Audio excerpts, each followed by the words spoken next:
Why have I quit my job? Why have I, bought a van? And why am I going to drive around the country? Well, I'm passionate about the idea that you need to be heard. And I want to stitch these stories together across the states. We're going to find the commonalities, and it's going to be really an amazing experience, and I look forward to you joining me on the jar.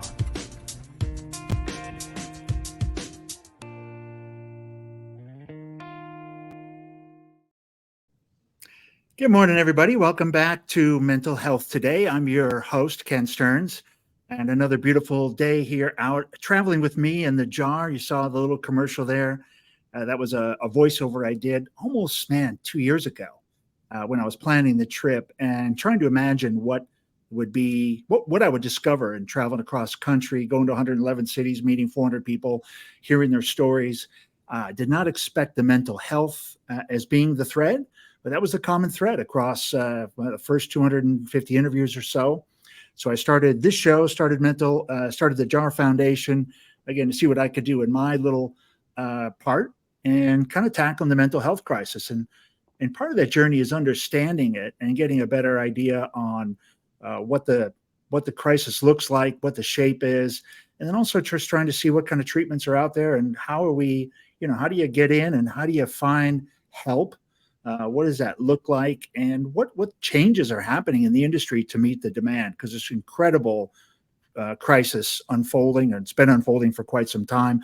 And I think it's really interesting. So, one bright spot is a lot of young professionals getting into the space and kind of putting a much better package around mental health and making it something that's more attractive and feels more comfortable kind of finding.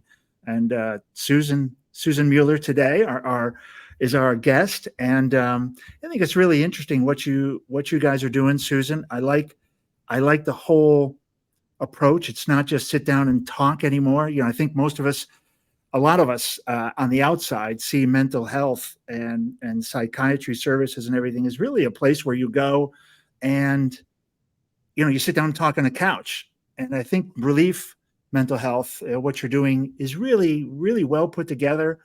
And I want to hear, hope the audience wants to enjoy a little bit more information around it. So Susan, welcome to the show. Maybe tell us a little bit about yourself and then we'll start diving into what you're doing over at Relief. All right. Well, thank you for having me. I'm really, really excited to be part of what you're doing. I think what you're doing is really cool. And we need more people like you that are out there just talking to everybody and finding out what their human experience is. So it's very, very cool. I'm Susan Mueller. I am the CEO of Relief Mental Health. And, outside of my job, I'm also a mother of 4 children and a wife and a dog owner. So I got stuff, right? I started Relief Mental Health in January of 2020. So really good time to start the business, right? There had been this sort of, I had worked in the healthcare field for a long time, and there was something about mental health that always drew me to it. I had grown up with a family that had some family members that had some mental health issues, pretty severe one with someone that my parents took on as a foster child, as a child, and, really just wanted to understand more about the mental health world. And every time I was exposed to it, it continued to just be very interesting to me. There's so many people that don't understand how to navigate the mental health space. And when I had an opportunity to look at TMS, which is how we started our company, transcranial magnetic stimulation. I thought this is just such a cool treatment, and it's so different than what other people are doing.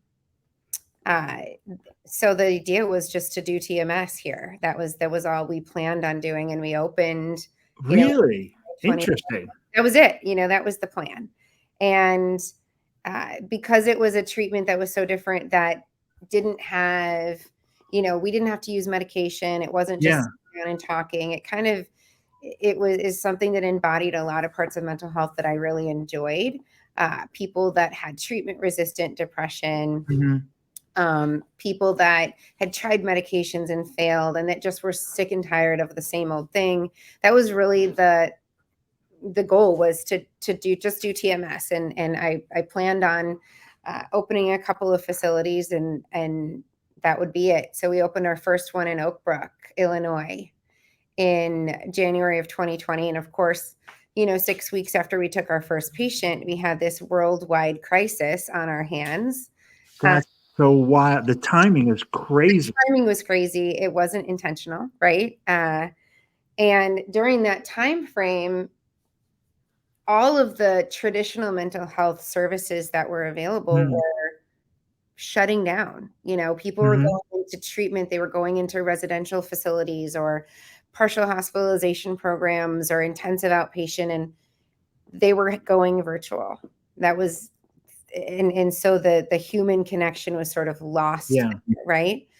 And they were looking for something different. They needed a human connection still. So people were looking to do, what can I do that actually is in person and I can interact with a human being? Mm-hmm. And in that time frame, we saw a lot of people in person, and we saw this need for more and more. We opened a couple more clinics, and we would find that mental health was a crisis. It was an absolute crisis. It got to this point where everyone was looking for services and there was nothing available. Therapists were on wait lists of 3 months. They didn't take insurance anymore. There was just this need that was so large, and we couldn't keep up. So, everything that we've done has been navigated through the eye of the patient. Nobody could find therapists, so we brought a few therapists in, and then our chief medical officer, Dr. Teresa Poprowski, found this. She was doing a lot of research on what the combination of TMS and ketamine could be. So Ooh. we tried to send our patients out for ketamine, but nobody called us back. Nobody could get in. So we decided to take that on ourselves, and then started to do Spravato, which is the intranasal ketamine. The FDA approved, covered by insurance, all of that. And we brought that into the clinics out of need, because patients were needing more at times than just TMS, or maybe they didn't qualify for TMS, or or maybe they needed both. The combination of the two is about 90% effective. So Wow. someone with suicidal ideation, someone with severe treatment-resistant depression, they're going to need several modalities, and that was where Spravato came in. And then it evolved into, well, we need to bring in mental health practitioners that can continue people on their medications. So to prescribe. Okay, to do some post-treatment prescription. Okay. So it just sort of evolved out of what the patients needed. Everything was organic. And we continue to do that today, where we look at what's out there and what are the challenges with mental health, and how are they able to navigate it? How are they able to find care? What do they continue to need that isn't offered? And it's been very, looking at innovation, what's new in the field, and making it accessible for patients, because that's one of the biggest issues with mental health, is the accessibility. So yes, that's really what we've been trying to do throughout this, 3.5 years that we've been open. We're at 10 clinics in 3 states. I was just going to ask you. So you started with one, and then you have 10 already? We have 10. Yeah. And are you opening these up organically, or are you kind of doing a little bit of a partner acquisition thing and opening up? It's all been organic. Everything has been organic, just kind of looking at areas that don't have the services that we offer. Yeah. And you're really just making these things accessible for people that may not have that accessibility, putting them in areas that there aren't a lot of, treatment deserts, right? Like you're in New Mexico in a desert right now, but there's this treatment desert of mental health. I would imagine New Mexico's, very underwater on number of therapists and number of clinics versus population. Yeah. Yeah. So yeah, I mean, everything that we've done, we started in the Chicagoland area and kind of kept in the Chicagoland area for the first maybe year. We expanded to New Jersey out of just like knowing that there was a need for it out there, and having some mental health professionals that we knew and worked with in that area. And then we expanded into Wisconsin, in the Milwaukee area, because there wasn't really anything like what we do. But, one of the things about mental health is it also doesn't wait. So in working in mental health, now and before, when I had worked in mental health for several years, there was always this air of like, yeah, we can get you in. We'll see you in 3 weeks. I mean, if you were having a heart attack, they're going to get you into the ER, right? Oh, my goodness. In a mental health crisis and they tell you they can see you in 3 weeks. There's hope. Right. Like, how? I mean, that's hope. That's insane. So, I mean, it was my goal to figure out a way to get people in right away. Yeah. Within a week. But yeah. I think that's a huge challenge. It's not only knowing how to navigate it, but it's also how to get into something quickly and how to make sure that patients are getting what they need. I mean, and imagine you're having suicidal ideations and you go to the emergency room and they send you home. I've just now, the conversations, a lot of things unfold for me as I'm interviewing people. And one was talking to somebody about trying to get mental health professionals into the emergency room. So you could die, literally that's a triage. I mean, for me, it's shocking that we don't have that. Like that's the most logical triage. I mean, people coming in everybody in the waiting room's got a mental health issue on that moment. Like 100% everybody in that room, even especially the kids or the spouse, right? Or the children or the parents. Like that's a mental health crisis right there. Everybody in that room needs some kind of advice in that moment. And definitely a lot of patients are in there who probably end up being sent home because there's nothing physically wrong with them. Right. Wow. And that happens all the time. I mean, think about it, people think they're having a heart attack. They're having a panic attack, right?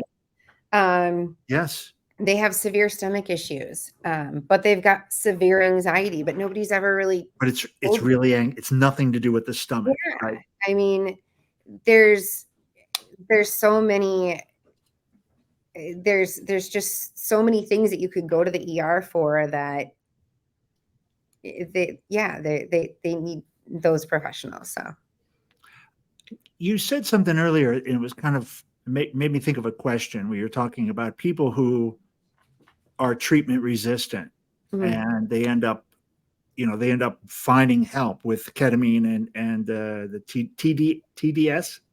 TMS. It's TMS, sorry, transmit. Cranial magnetic stimulation. Say that 5 times fast. I couldn't even get it out once.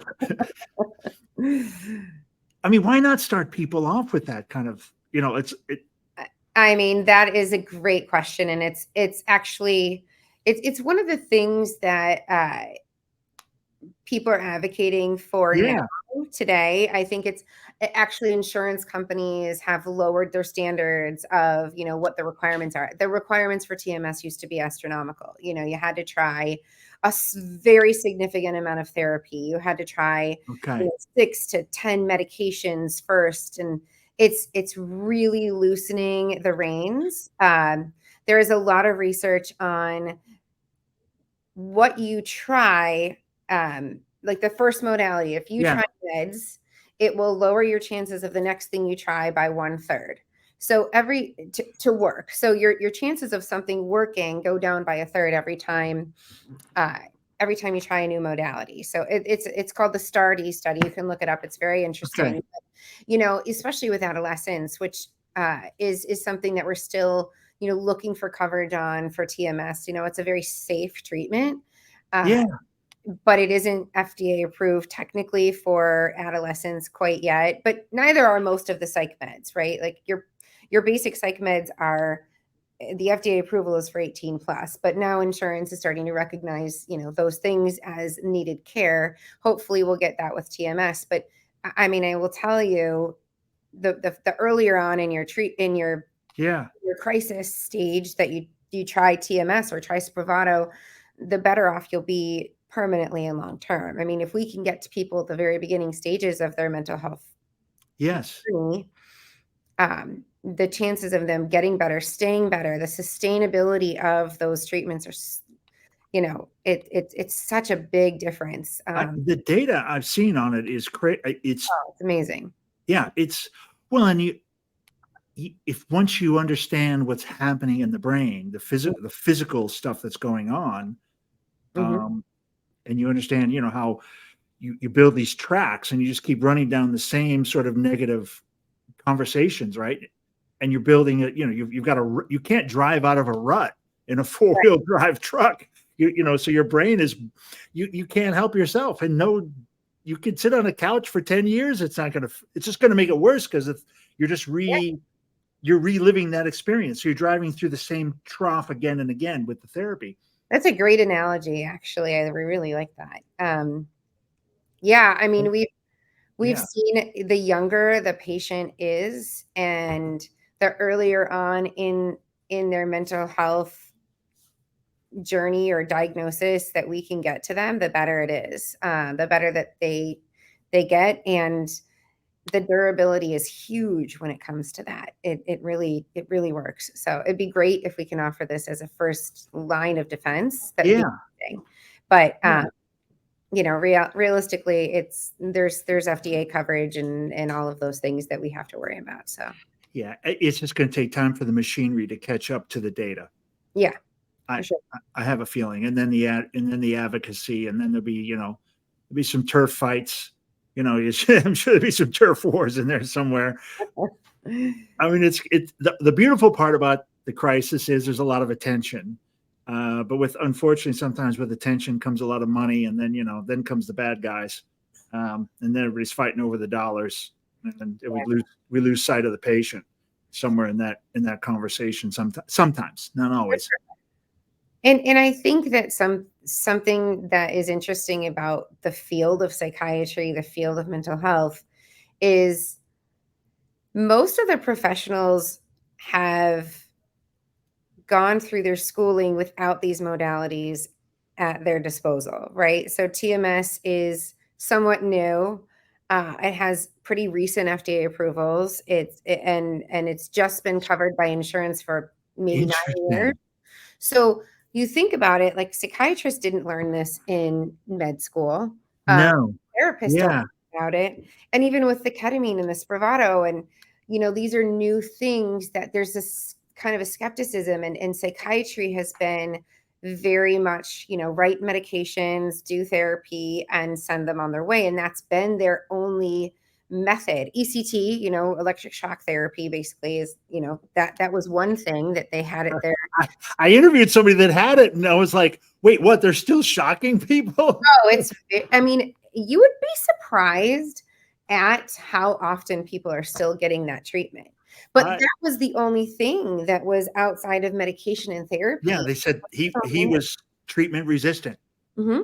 And so, it was the only thing that was offered. But, TMS has similar efficacy to it, but it doesn't, require anesthesia. It's not going to cause memory loss. It's not going to require a hospitalization.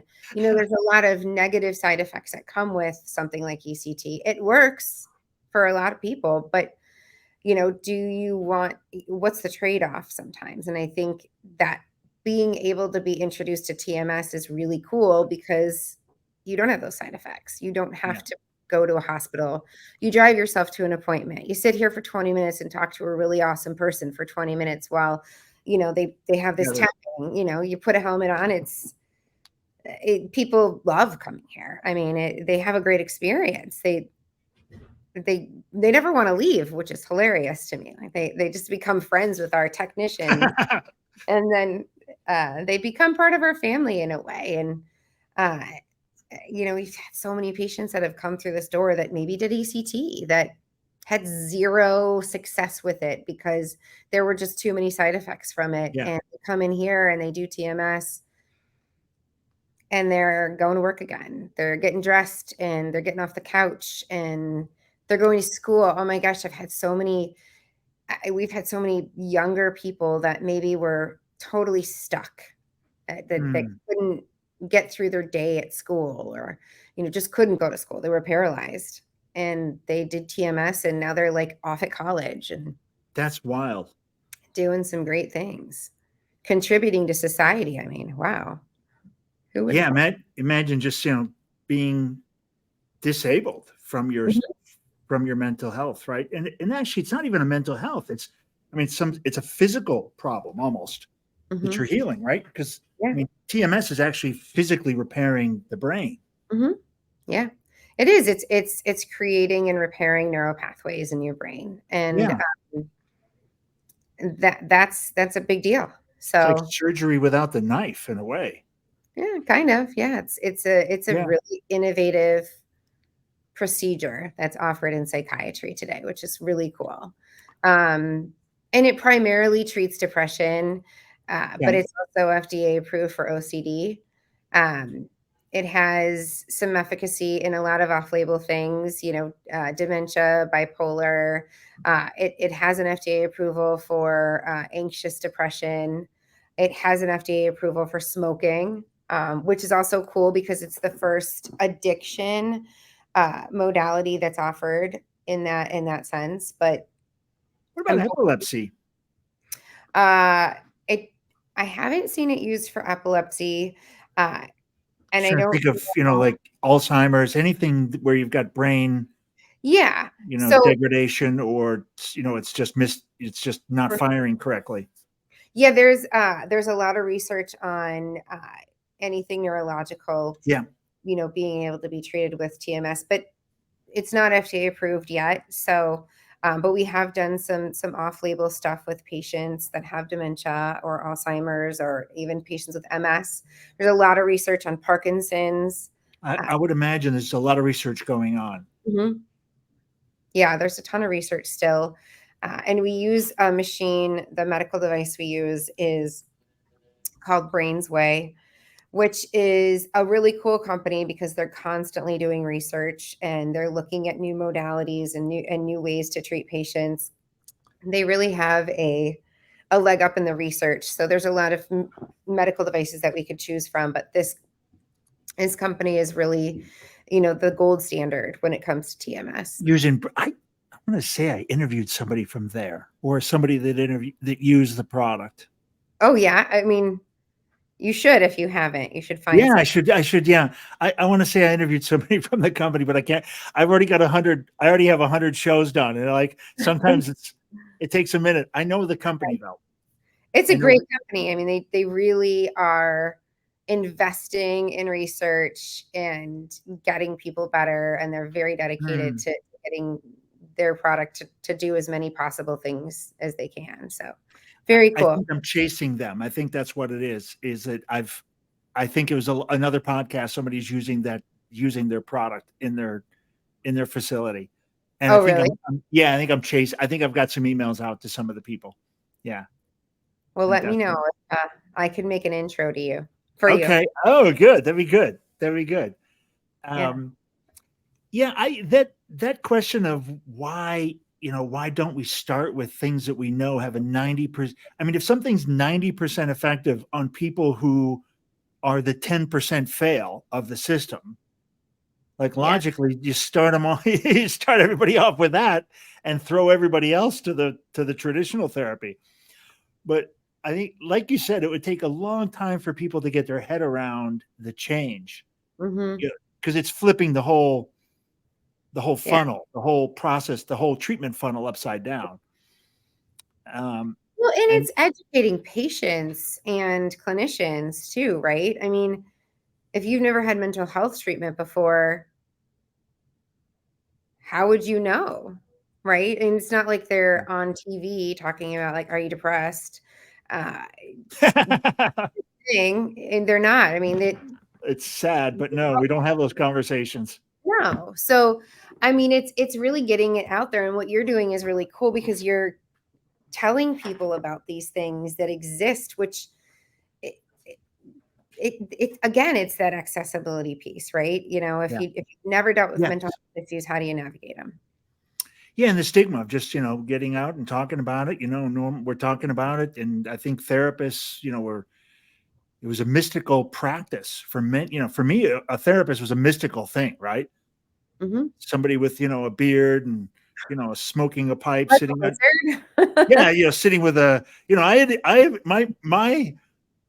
my instant recognition is so archaic. It's like I Right. have an 1880s perception of what a therapist looks like.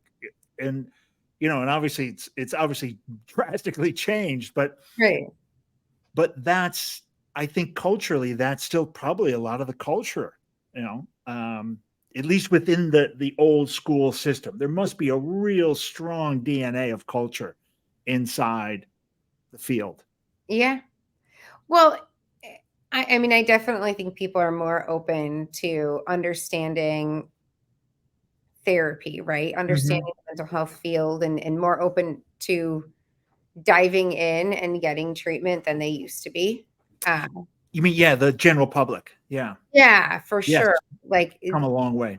it's come a long way. It Yeah. had such a huge stigma around it for so long, and I think it still does for sure. But maybe with the pandemic, people are a little bit more open to talking about Yeah. mental health and And the younger generation, your kids, I mean, the college kids, I think anybody 30-ish mhm, and under is very comfortable talking about how mhm. they're feeling, what their emotional mental state is, how what their confidence level is, just their own mental well-being. Yeah, for Um, sure. yeah, I mean, everybody I've interviewed with the jar that's been younger mental health is part of the conversation. Mhm. So it's really, there's a lot of hope there. I mean, the younger generation's really way more in touch and way more open, Oh, and for sure. there's no shame in it. And they check on each other, which Mhm. is also very interesting. You know, Yeah. they are more sensitive to other people's feelings and what they're going through, which you can really appreciate, as opposed to the psychotic craziness culture of corporate culture that I was used to, Right. where if you saw any weakness, you took advantage of it. Isn't that true?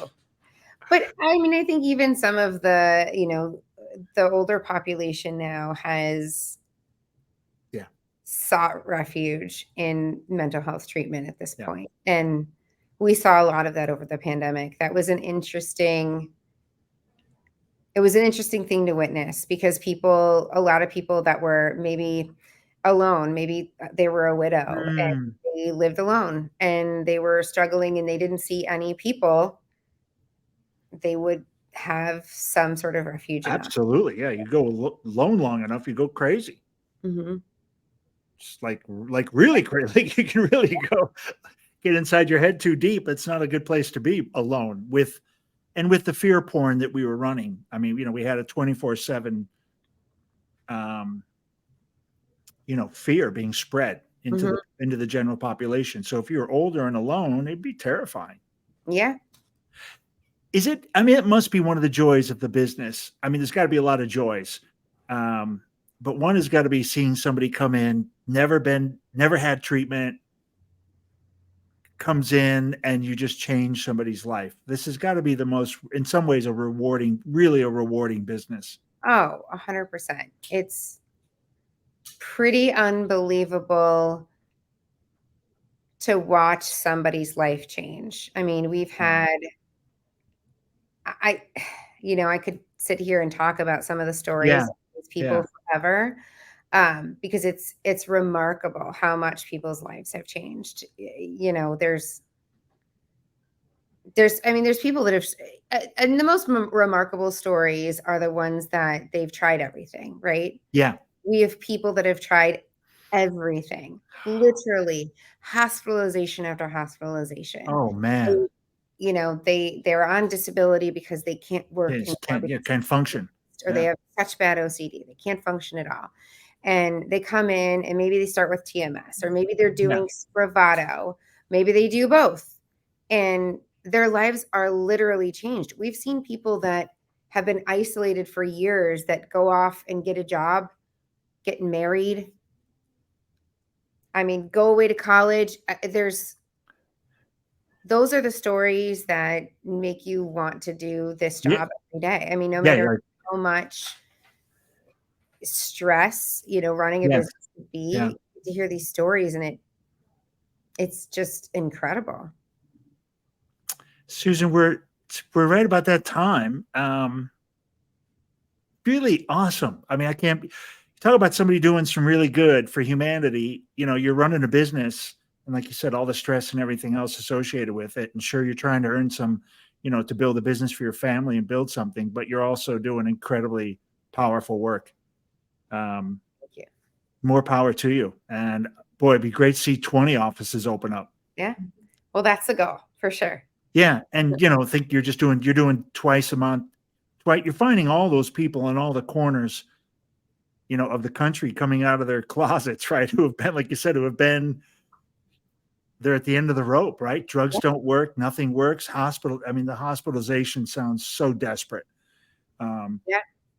And to be able to come out of that and find some hope is powerful stuff. How about any kind of a closing message for the world, or for maybe a patient listening, or maybe a practitioner listening that's looking for, kind of leave it up to you. And I think it's really important to do your research, right? Know that there is something out there for everybody, and that stuff does exist, that maybe, I would say to clinicians or to therapists and people that don't believe or don't understand this, do the research, learn about it, because it could save somebody's life. And that's really the message that's so important. Yeah. I mean, that's the scoreboard we've got, right? Being in this, being in the space right now, it's a brutal scoreboard, which is the suicides per day, right? The rate of suicide, and there's no running, no hiding from that number. No. Yeah. But if everybody knew that there were so many options now, maybe we can keep that. Yeah, you'd have a big impact. Yeah. Yeah, you'd have a big impact. Yeah. Well, Susan, thanks so much for being a guest.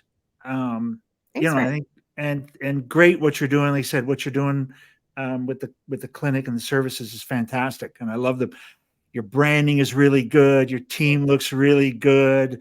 I go through and research the website. You guys got everything going on right now. And it's just how many, like I said, how fast can you grow, and how fast can you help more people tomorrow? Really beautiful. Thank you. Thank you so much. Thanks for what you do. Yeah, thank you. And thanks for being a guest. And big shout out to everybody still listening. If you're listening to this on the recorded episode, thanks very much. Drop down to whatever app you're listening on and give us a review, little comments, and probably more importantly is to share. Because like Susan and I talked about, awareness of mental health and people being able to find solutions, not just talk therapy, but there's a lot of different ways to get help. And we hope we can highlight some of those. Susan, thanks again. Hang around. I'll see you on the other side in 30 seconds. Sounds good. Thanks, Ken. Okay. Thanks again, everybody.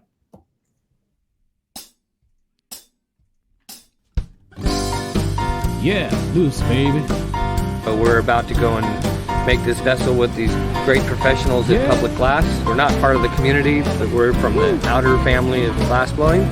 Yeah, we're going to go make a magical giant jar with optic lenses so that if you turn it, it changes all the time. So if you change the way you look at things, the things you look at change.